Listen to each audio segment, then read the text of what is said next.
ایک آدمی محمود غزنوی کے پاس نا اپنا کیس لے کے آیا، مدعی بن کے آیا۔ اس نے کہا بادشاہ میرا کیس بڑا نرالا ہے۔ بادشاہ سلامت نے کہا وہ کس طرح؟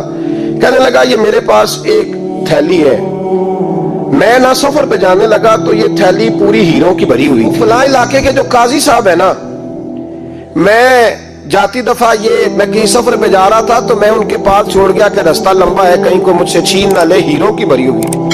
کچھ دنوں کے بعد میں واپس آیا ہوں، قاضی صاحب نے مجھے تھیلی واپس کی ہے تو اس میں ہیروں کی بجائے کھوٹے سکے نکلے۔ اب میں نے قاضی صاحب سے کہا ہے تو قاضی صاحب تو میرے گریبان تک آتے ہیں، وہ کہتے ہیں بتا کہیں سے پھٹی ہے، کھلی ہے؟ وہ جس طرح ٹانکے لگا کے تو نے سی تھی اسی طرح لگے ہوئے ہیں کہ نہیں؟ تو حضور لگے بھی بالکل اسی طرح ہے، نہ پھٹی ہے نہ کھلی ہے۔ اب میں لٹ گیا ہوں، میری کل عمر کی کمائی ضائع ہو گئی، کھوٹے سکے کہاں اور ہیرے کہاں؟ تو مہربانی کریں اور آپ کی بارگاہ میں اللہ رسول کے نام پر حلف دیتا ہوں کہ میں ہوں بالکل سچا۔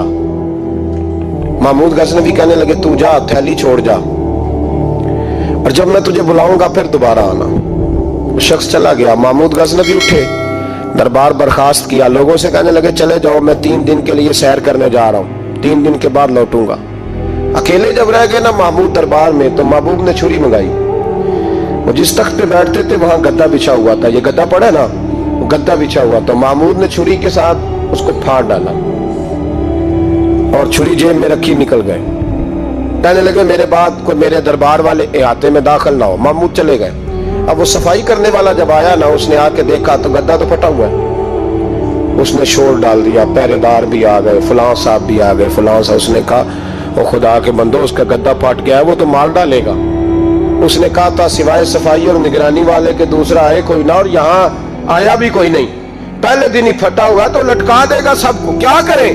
شور ہو گیا، سارے دربار کے ملازمین اکٹھے ہو گئے۔ ایک بندہ بولا، کہنے لگا فکر نہ کرو، میں کیسے بندے کو جانتا ہوں، اس طرح سیے گا کہ جس نے پھاڑا ہوگا اسے بھی پتہ نہیں چلے گا کہاں سے پھٹا تھا، ایسا بہترین رفو کرے گا کہ پتہ بھی۔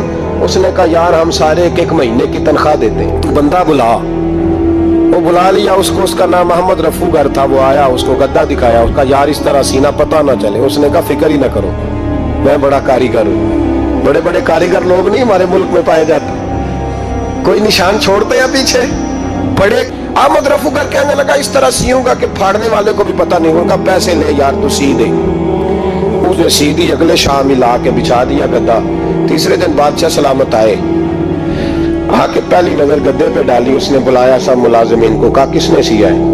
کہا جناب کیا ہوا؟ کہا یہ پھٹا ہوا تھا۔ کس نے؟ کہا نہیں پھٹا ہی نہیں۔ وہ کہنے لگے بنو مت، میں خود پھاڑ کے گیا تھا، تو بتاؤ صحیح سیا کس نے ہے؟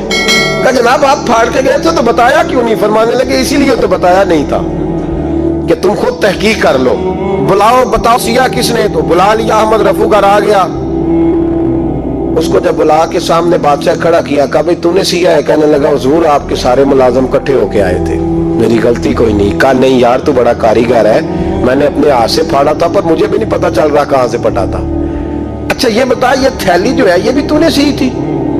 اس نے کہا جی آپ کے خادم کا ہی کارنامہ ہے، وہ فلانے علاقے کے قاضی صاحب آئے تھے، اس میں سے ہیرے نکال کے تو کھوٹے سکے بھرے تھے، تو مجھے بھی تھوڑا سا حصہ ملا تھا۔ محمود نے سارے گواہ بھی اکٹھے کر لیے، ثبوت بھی اکٹھے کر لیے۔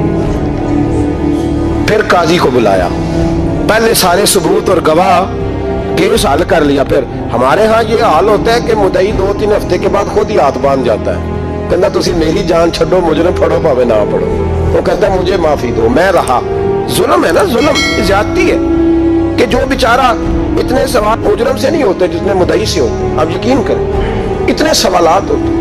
سارے ثبوت اکٹھے کر کے قاضی صاحب کو بلایا، تنہائی میں لے جا کے محمود غزنوی نے کہا قاضی صاحب آپ سے غلطی ہو گئی، غریب آدمی تھا، وہ لوٹ گیا ہے، اس نے تو بڑی مشکل سے کچھ ہیرے جمع کیے تھے اور اس کی کل کائنات تھی، تو آپ اس کا مال اسے دے دیں، بات ختم۔ قاضی صاحب کہنے لگے آپ مجھ پہ الزام لگا رہے ہیں، سوال ہی نہیں پیدا ہوتا، آپ میری داڑھی دیکھیں، آپ میرا اعزاز دیکھیں، دنیا جانتی ہے میں اس کا۔ قاضی صاحب انسان بھول ہی جاتا ہے، بندہ بھول جاتا ہے، غلطی ہوگی مان لیں۔ کہا نہیں سبق، کہا میں تنہائی میں پوچھ رہا ہوں، میں اس وقت پوچھ رہا ہوں جب دوسرا موجود کوئی نہیں، آج توبہ کر لیں، میں کچھ نہیں کروں گا، تو میری زبان پہ اعتبار کر، تجھے پتہ ہے میں جو کہتا ہوں اس پہ عمل بھی کرتا ہوں، باز آ جا۔ پر قاضی نے کہا نہیں میری غلطی کوئی نہیں،